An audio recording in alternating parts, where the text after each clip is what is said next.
chien tout câlin qui joue avec lui sans faire.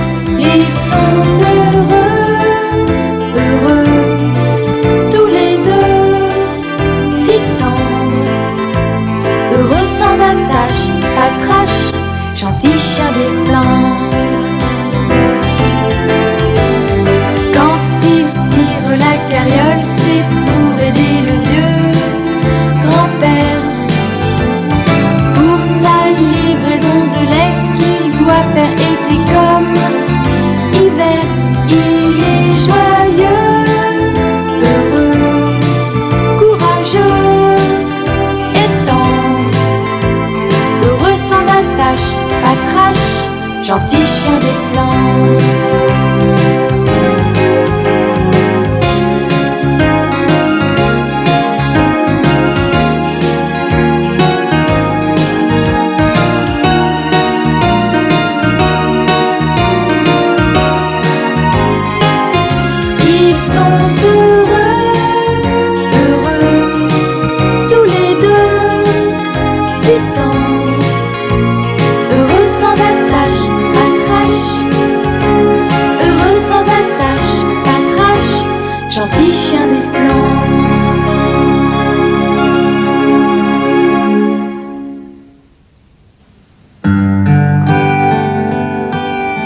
Le jeune Nello et son grand-père Johan ont trouvé un chien grièvement blessé. La vie de Patrache, c'est son nom, ne tient plus qu'à un souffle. Ils le ramènent à la maison et à force de soins attentifs, Patrache se remet peu à peu.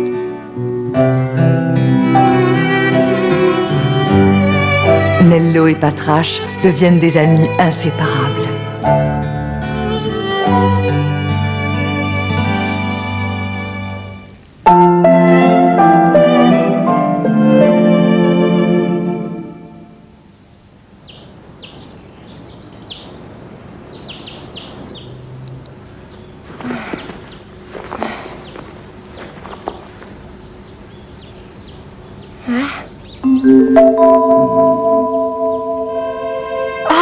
Bonjour, Patrache. Ah, arrête, tu me chatouilles. Mais oui, je t'aime bien. Tu vas tout mouiller. Je te jure, grand-père, Patrache est resté sans bouger d'une oreille au pied de mon lit. Et hop, ce matin, quand il a vu que je me réveillais, il m'a fait la fête. Mais je te répète, pas avant. Hein, Patrache? Ça prouve que tu es le plus intelligent de tous les chiens. Non seulement il est intelligent, mais il est bien élevé, qui plus est. C'est assez rare de voir les deux à la fois.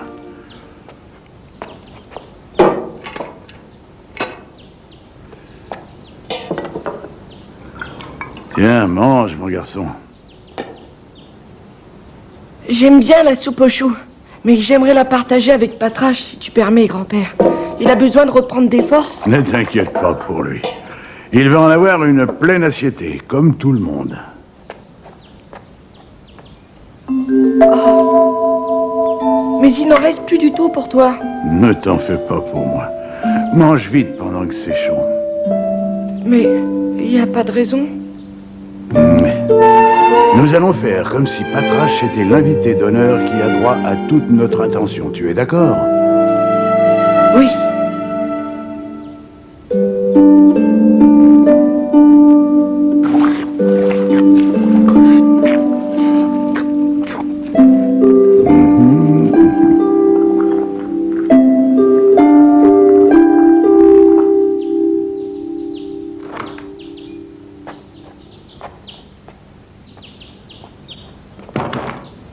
Je vais t'expliquer ce que nous faisons, grand-père et moi. Nous ramassons le lait dans les fermes et nous allons le vendre à Anvers, la plus belle ville que t'aies jamais vue. Aujourd'hui, j'ai décidé de faire la tournée tout seul. Ça te permettra de passer la journée avec ton chien. Ah, mais... Non, les blessures de Patrache ne sont pas encore tout à fait guéries. Emmène-le se chauffer au soleil dans les collines, c'est le meilleur remède qui soit. Ah, bien. J'espère que vous serez sages tous les deux. Bonne journée, grand-père. À ce soir. Bon, bon.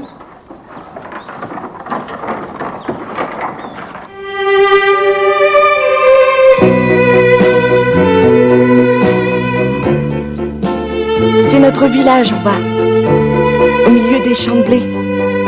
La grande ville au loin, c'est en vert, avec le clocher de Notre-Dame. Le moulin derrière toi appartient à la famille de mon ami Aloïs, tu vois. Ce sont les plus gros obros de la région. Je ne sais pas au juste ce que ça veut dire, obro. Mais grand-père dit que c'est quelqu'un de riche, avec plein de terre. Et pas des champs de pierre où il ne pousse rien. Non, de bonnes terres bien grasses. Ça, là-bas, c'est notre petite église. Et tu vois les bâtiments à toit rouge? Eh bien, c'est l'école d'Aloïse.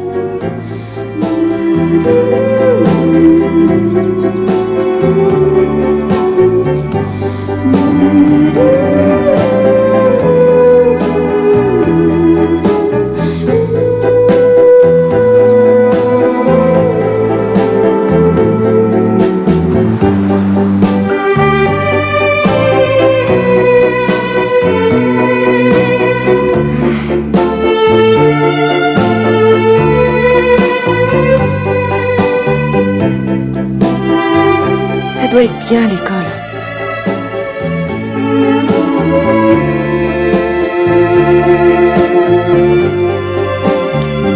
Un pauvre bûcheron vivait à l'orée d'une forêt. Le bûcheron avait une femme et 2 enfants, un garçon prénommé Hansel et une fille Gretel. Cette année-là, le bois s'était si mal vendu qu'il n'y avait plus de quoi nourrir la famille. Ils étaient si désespérés qu'un soir, la femme dit au bûcheron « Demain, nous irons perdre les enfants dans la forêt. » Et bien que le bûcheron hésitât à commettre un tel geste, mais c'était hélas la seule solution, le lendemain, ils conduisirent Hansel et Gretel au fond de la forêt et ils les laissèrent là avec le dernier morceau de pain. Mais Hansel avait bourré ses poches de petits cailloux qu'il sema tout le long du chemin. Grâce à la présence d'esprit du petit garçon, Hansel et Gretel retrouvèrent le chemin de la maison en suivant la piste des petits cailloux.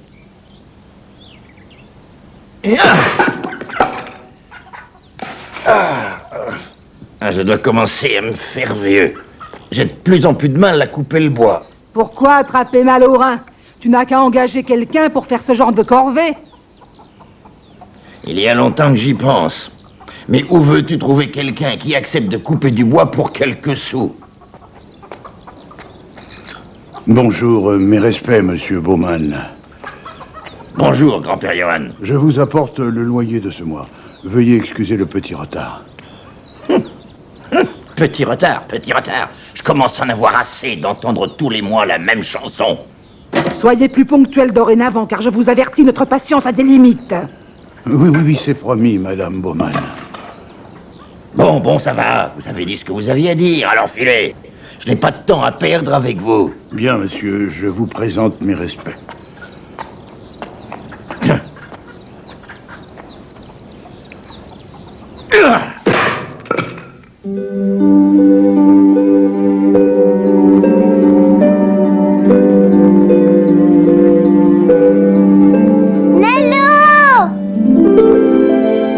Aloïs, je suis là.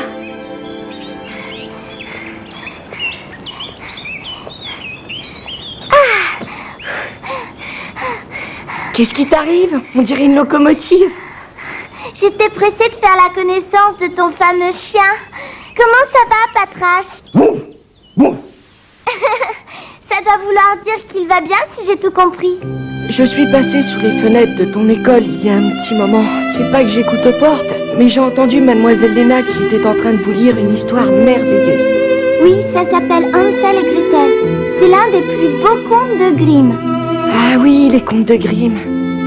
C'était comme un chant d'oiseau. Je serais restée des heures comme ça à écouter sans bouger. Mademoiselle Léna a plein de contes de fées dans sa bibliothèque. Elle nous en lit un de temps en temps, mais si on est bien sage. Tous les élèves n'attendent que ce moment-là. Même Yann sait te dire, alors qu'il dort toujours en classe, un tremblement de terre n'arriverait même pas à le réveiller. Oh?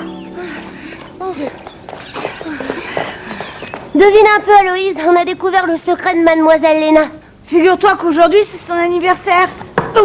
C'est moi qui annonce les nouvelles. C'est vrai? C'est l'anniversaire de Mademoiselle Léna? Si je te le dis, c'est que c'est vrai.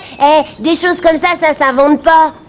Il faudrait quelque chose de spécial pour fêter l'occasion. Tu penses que j'y ai déjà pensé? Dis-moi ce que c'est vite, j'ai hâte de le savoir. Ben, ça a tourné longtemps dans ma tête et ça en est sorti. Ah, Yann! Non, c'est pour rire. Un conte de Grimm, hein? Si on lui demandait de nous lire un conte de Grimm. Oh oui, un conte de Grimm. Tu sais qu'il t'arrive d'avoir de bonnes idées? Tu crois? Arrête de me dire des compliments, tu me fais rougir. Je te signale en passant que c'est moi qui ai eu l'idée le premier. Ça m'étonne pas, Yann est incapable de penser à quelque chose. Pourquoi tu ne viendrais pas avec nous, Nello? Mademoiselle Léna est la plus gentille de toutes les maîtresses. Ça ne la dérangerait pas, je suis sûre qu'elle serait très contente de te voir. C'est que... Tu n'oses pas venir, hein? À vous? Non, c'est pas ça, ça me ferait plaisir. Mais il faut que j'aide mon grand-père, alors ce sera pour une prochaine fois. Oh. Bah alors, c'est pour aujourd'hui ou pour demain? Bon ben, je m'en vais. Dépêche-toi. J'arrive.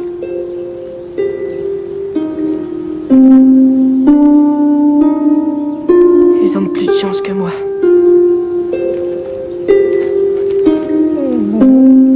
T'as raison, rentrons.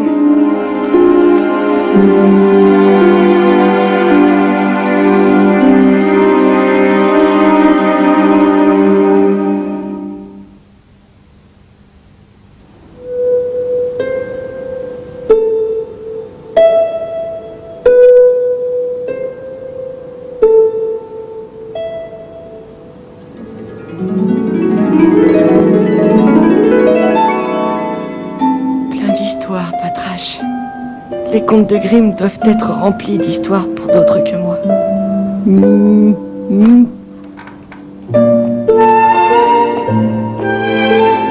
Il est tard, tu devrais déjà être couché. C'est justement ce que j'étais en train de me dire. Viens, Patrache. On va faire dodo.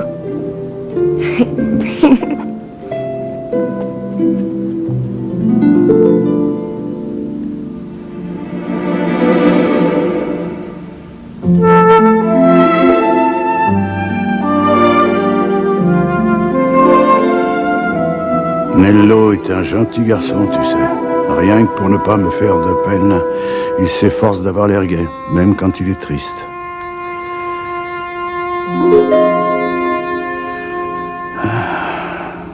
Si seulement je pouvais résoudre la difficulté. Oh.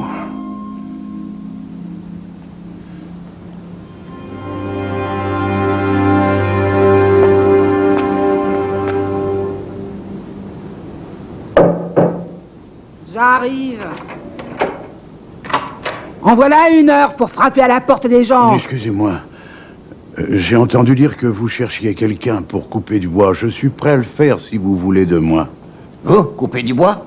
Je croyais que vous étiez livreur de lait ou quelque chose comme ça. Dans la journée, oui, mais je peux aussi travailler la nuit.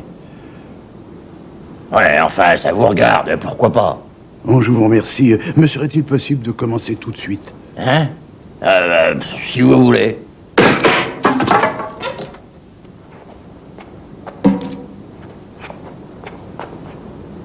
Oh!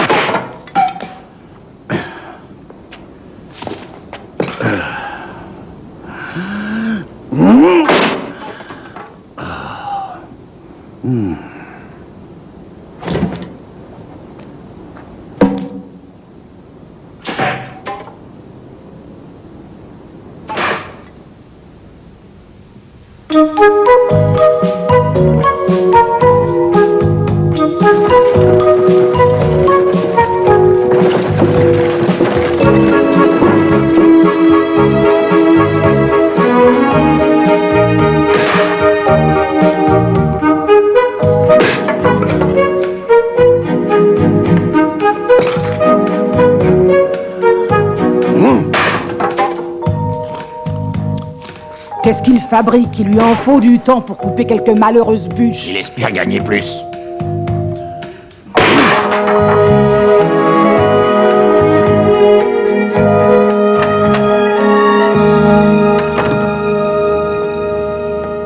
Hein, vous avez enfin terminé, à ce que je vois. Tenez, voilà pour vous. Merci, monsieur Bowman. Ça vous permettra au moins de ne pas être en retard pour le prochain loyer. Oui, monsieur. Mais faites-moi le plaisir d'empiler tout ça proprement avant de partir d'ici. Comptez sur moi. Bonne nuit, monsieur.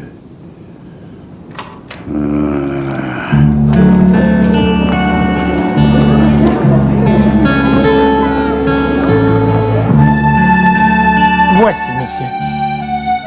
Le paquet est-il à votre convenance? C'est parfait, je vous remercie. Je devine la joie du jeune Nello en recevant ce cadeau. Moi aussi.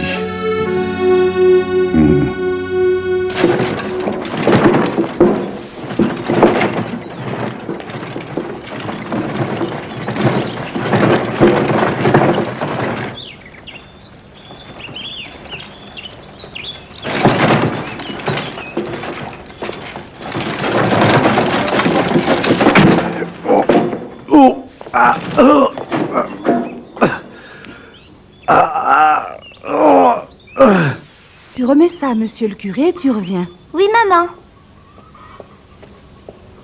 Oh! Il est arrivé quelque chose à grand-père Johann. Viens vite, maman.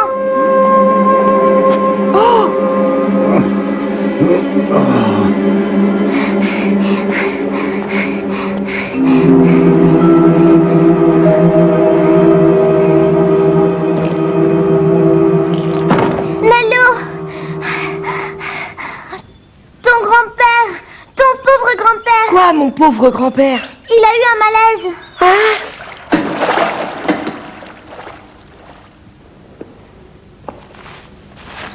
Voilà. Ça devrait calmer la douleur, mais maintenant, il faudrait songer à vous reposer un peu. Merci, Madame Cortez. Excusez du dérangement. Ce n'est rien. Je vous ai mis une compresse humide, mais il vaudra mieux éviter les lourdes charges pendant quelque temps. Craignez rien, je vous écouterai. C'est pas trop grave, ça me rassure. Pardonne-moi de t'avoir inquiété, moi. Toi aussi, mon vieux Patrache. J'ai l'impression que Patrache fait totalement partie de la famille maintenant, non?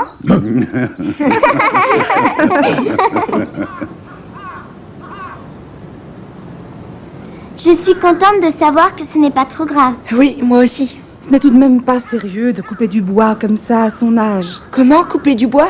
Tu ne le savais pas, il a passé toute la nuit à débiter des bûches chez monsieur et madame Baumann. Il a coupé du bois? Mon grand-père? Bon, à bientôt, Nello. Au revoir. Merci encore, Madame Cortez.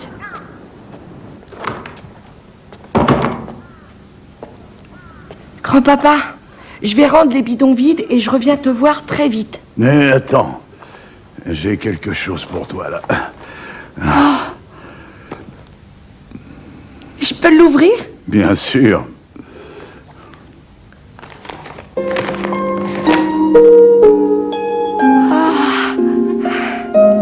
Les contes de Grimm. Ah, t'es sûr que c'est pour moi? Merci, grand-père chéri. Tu peux pas savoir comme je suis. Ah. Tu as coupé du bois toute la nuit pour me faire ce si beau cadeau. Pardon, je n'avais pas compris tout de suite. Je suis un idiot. Alors, Nello, ce serait plutôt à moi de m'excuser. Tout le monde est sans dessus dessous à cause de moi. Penses-tu quelques jours de repos et crois-moi, on n'en parlera plus. Impossible, mon garçon. Je ne peux pas interrompre ma tournée de lait. Qu'est-ce que tu racontes? Je peux très bien m'en occuper. Comment veux-tu y arriver seul? Pourquoi pas? Non. Une bonne nuit de repos et demain je serai d'attaque.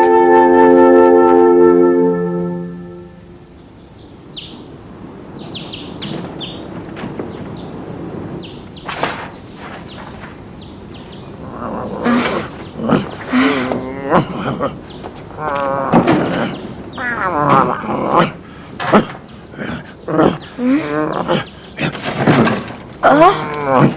Mais qu'est-ce que tu fais? Oh! Patrache!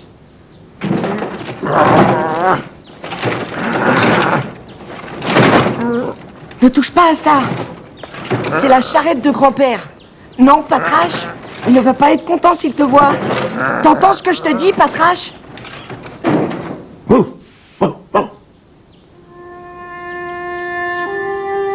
Ah, mais je comprends.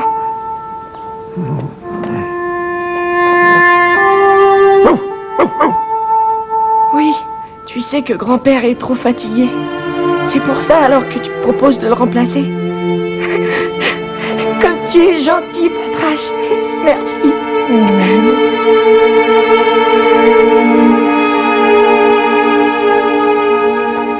Et que fais-tu? Grand-papa, j'ai une nouvelle à t'annoncer. À partir d'aujourd'hui, c'est moi qui ferai la tournée de lait avec Patrache. Ce n'est pas possible. Nous nous faisions une joie de livrer le lait. Oh, grand-papa, tu peux pas nous faire ça. Je ne devrais pas, mais je suis d'accord. Ah, grand-père chéri.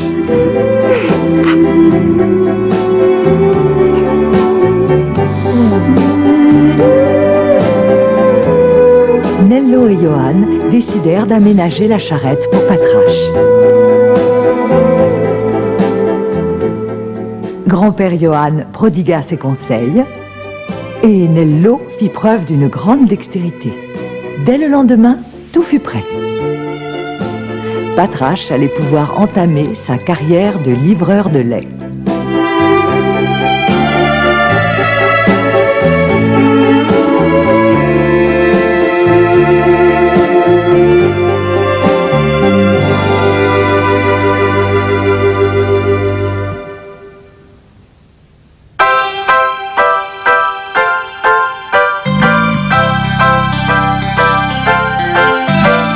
Nello, petit orphelin, vient de se trouver un grand frère. Un bon gros chien tout câlin qui joue avec lui sans faire. Ils sont